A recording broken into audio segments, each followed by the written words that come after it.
On this cold winter night on the busy streets of Bogotá, the people of this proud capital are coming out in droves to enjoy the city's nightlife as the bars and clubs throw open their doors for the events to come. But tonight is a special occasion for the usual partygoers. Through the haze of cigarette smoke and the mixing sounds of cheering and disappointment, the football game that has most of the country's attention is drawing in the masses as many of the patrons in this small bar order round after round and sit with bated breath, hoping Colombia will be the victors of tonight's match. It's turning into a great evening out for those who need a break from their usual 9 to 5, but it's also a temporary escape to get their minds off of the current conflicts and constant deluge of reports of extreme violence tearing the country and its people apart, all courtesy of the Medaline and Cali Cartels.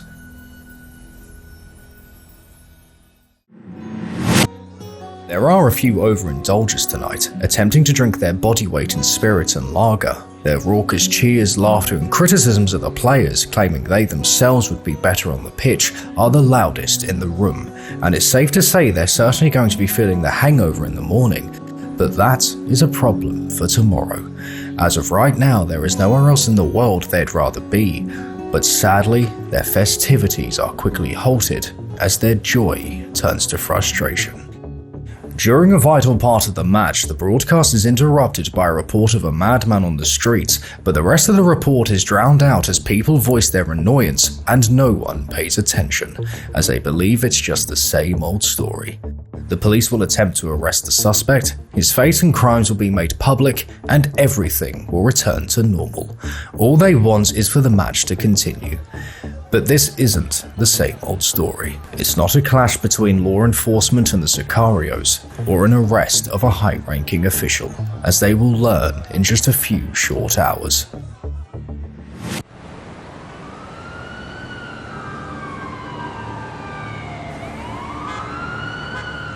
Down the road from the bar is a fine dining Italian restaurant known as Pozzetto's. It's managed to draw in a reasonable crowd of around 40 people, and the atmosphere inside is one of warmth and tranquility.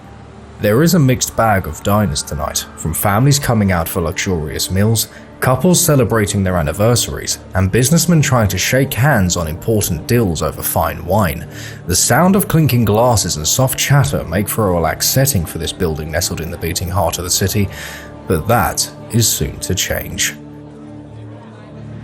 Waiter Alfonso Guaname has just finished giving a ticket order to the kitchen staff and is enjoying the more peaceful night. After waiting on some other tables, he begins chatting with the other members of staff. He's noticed how some of them seem to be hovering around the bar where the match can be seen playing on a small TV when he hears the usual sound of the restaurant door open. He's surprised. The man who has just walked in hasn't been to Pozzetto's in over a year. The elegant grey suit, briefcase as well as the man's stature make him look quite refined, and the sanguine look he wears causes Alfonso to approach the gentleman with an unconscious smile. After some small talk, the waiter guides him through to the seating area to what used to be his usual spot of table number 5. Sitting down, the man orders a rather expensive meal consisting of spaghetti bolognese and a Colombian brand cola from the menu, but he also requests if tonight, instead of sitting at his usual spot, if it is possible he can be moved closer to the bar. Alfonso, wanting to make sure all of his patrons are happy and seeing how the restaurant isn't exactly overflowing with customers, he allows the man to move to table number 20. The man takes his seat, placing the black executive briefcase beside the chair, and with a calm demeanor thanks Alfonso. After making sure the man has ordered everything he wants, the waiter comments how good it is to see him again, and walks away to hand in the order. Alfonso and the 40 other diners don't know this, but the man currently sitting at table number 20 has already taken the lives of at least 8 people and is currently carrying a .32 caliber revolver and 500 rounds of ammunition in his briefcase. In the next few hours he will leave the bathroom and turn this tranquil atmosphere into one of utter horror and change their lives forever. His name is Campo Elias Delgado, and he will forever be known as the man who committed the Pozzetto Massacre.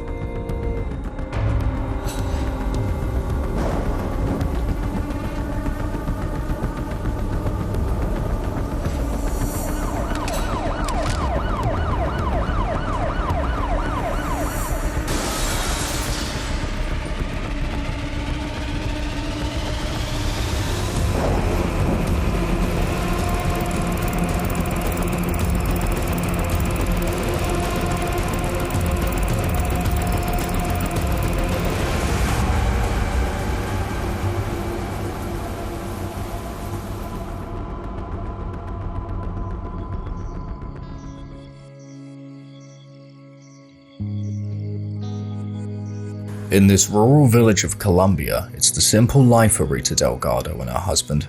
Looking over the land, he is lost in his thoughts, enjoying the breathtaking sight of the rolling hills. Although their lives are filled with the mediocrity of hard work for very little reward, it's gotten that bit brighter with the birth of their baby boy. Times will be harder, sure, with the extra mouth to feed, their already tight funds being pushed to the limit, but they don't mind.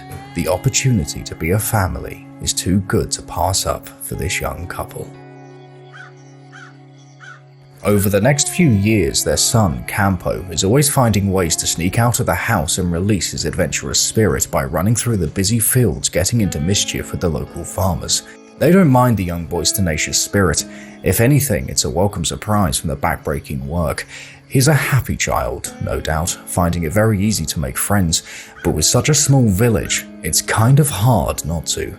Everyone here is more like one big family instead of neighbors. Very little else is known about Campo's childhood. He was known to be relatively smart and kind, do very well in school and have quite a wide social circle. But there is one event from his formative years that utterly destroyed his innocence and showed him the true harshness of the world. Now 15 years old, the teenage Campo is coming home after a busy day at school, and for all intents and purposes, it's just a regular day. But there's something that's been niggling away at him for some time. His father over the past few weeks has isolated himself more and more from the family. His behavior has always been slightly erratic, even cruel at times when his mood is at its lowest point, but considering the hardships the man has gone through, working himself to the bone to give Campo a better chance at life and a real education than he ever had, it's just brushed aside. Coming through the back door and walking into the kitchen, he sees his father hunched over the table. He doesn't look up, nor does he acknowledge Campo's presence. Seeing his father frozen is as unsettling as his haggard and unshaven appearance, but Campo steps forward to see if he's okay. As he gets within a few feet, his father violently sits up in his chair with a loaded revolver, places the barrel against his temple, and pulls the trigger.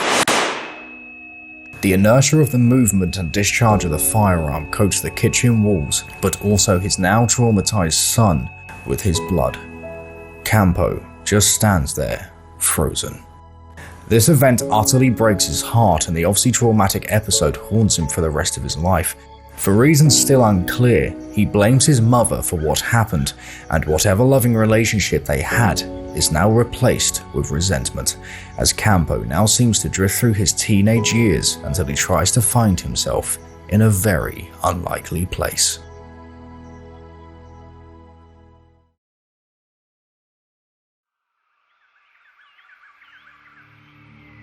They've been stomping through the jungle for hours. Hours beneath the canopy that promises a reprieve, but only darkness remains in the evening sun. Hours in the humid heat with the sour sweat running down their backs, feeling like they're being hunted, as with each snapping twig and rustle of leaves causes their shoulders to tense. For somewhere in the miles of merging trees, they feel eyes watching them. The platoon pushes on with tentative steps, always alert for the smallest sign of the enemy, until an hour later, with the weather changing in the blink of an eye, they finally make it to their target, a small Viet Cong outpost. Campo stops the platoon, and from the tree line they can't see any movement. Something is wrong. Even the usual sounds of the jungle seem somehow muted. They decide to move into the outpost with an uneasy feeling encompassing them as they search each building for any signs of life, but their efforts bear no fruit. Some of the platoon use this moment to relax and take cover from the pouring rain, all while keeping their eyes peeled, but sadly they don't realize that their every move has been watched from afar. Deep in the jungle, a group of Viet Cong have been waiting for the perfect moment to strike. They spotted the soldiers searching their outpost as they were on their way back from their own mission, an ambush by luck. Raising their rifles, they take aim, and the tree line lights up with gunfire. The sound of bullets whizzing past their heads, feeling the immense heat they produce as they're inches away from their faces, causes momentary panic. Campo and his units drop to the floor, scrambling for cover before returning fire, both sides emptying round after round, but in the end, the small Viet Cong group is defeated. But it's taken its toll. Campo stands covered in the blood of his fallen comrades. At least, this is the story he would tell. In later years, known acquaintances would state Campo was a member of the United States Special Forces known as the Green Berets, while others claimed that he was an electronics engineer who served in the parachute squadron. But according to the archives, he served in the US military between August 12, 1975 to August 11, 1978, making it the respectable rank of Sergeant First Class in his short career. However, what makes these dates so interesting is that the United States pulled its last remaining soldiers out of Vietnam on April 30, 1975, with the communist forces occupying the south of the country. This was 4 months before Campo enlisted. The only testimony we have about Delgado's whereabouts during his service is from a soldier by the name of Art Feely, who claims to have met Delgado in the 5th Infantry 3rd Battalion while in the Panama Canal Zone in 1975, before Delgado was later stationed at a military medical center in El Paso, Texas, until the end of his career. After his service, Campo tried to strike out on his own by living in New York for a few years as a refugee, but after being mugged and nearly killed by a thief who shot him in the chest, he fled south to Argentina, marrying a local woman and even having a son. However, very little information on this apparent son and wife can be found. Whatever happened to Campo Elias Delgado between these years is still contested to this day. But one thing is for sure, whatever horrors he may have faced, he brought home.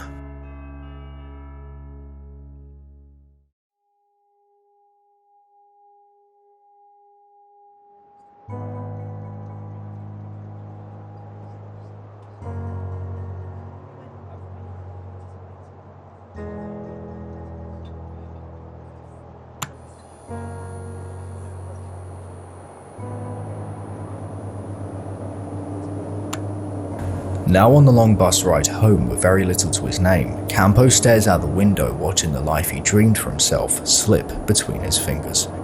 Now being forced to contemplate all of his choices that have led up to this very moment causes the sound of the general chatter from the other passengers to be blocked out by the overwhelming feeling of failure.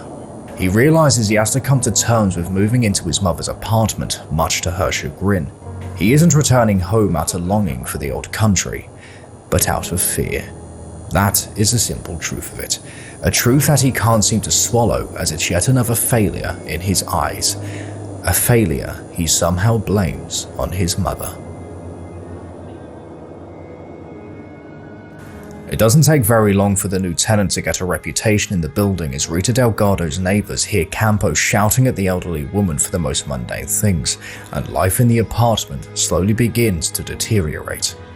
Now with not many career prospects after his service, Delgado decides it would probably be best to get himself a higher education and becomes a student at the Javeriana University of Bogotá with an interest in medicine and literature. He isn't sure what profession to pursue, but as he gets more involved with his studies, trying once more to find meaning in his life, he starts to toy with the idea of becoming an English teacher.